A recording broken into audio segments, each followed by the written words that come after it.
Director Mike Pompeo spoke with CBS News about the government shutdown in his first network interview since taking control of the agency. Now, the shutdown means thousands of intelligence community workers are on furlough. Norah O'Donnell sat down with the CIA director, who says the shutdown is not necessarily a sign of weakness. She also asked him about North Korea and other ongoing threats to America's national security. How does a government shutdown affect national security?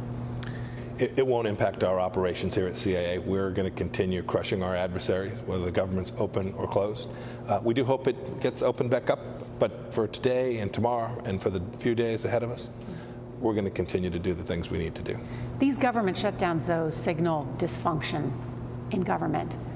And some people in the national security arena say that kind of dysfunction is one of the biggest threats to U.S. national security. How important is it for Congress to get this right? Yeah, look, I served in Congress, so I've seen this from another role. I'm not sure I agree that it signals dysfunction. The American people are having complicated discussions about their priorities. I think that's entirely appropriate in a democracy.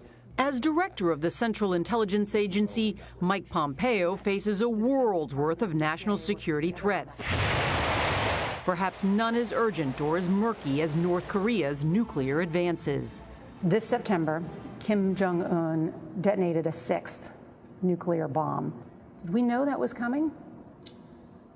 Yes. Here's what we can say. We can always identify that the program is continuing. We'll never know the exact nature of what's taking place. We'll never know the exact moment that they're going to continue.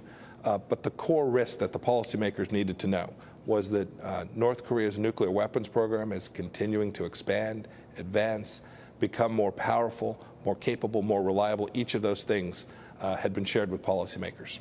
So to be clear, how close is Kim Jong-un to being able to deliver a nuclear attack to the territorial United States? A handful of months.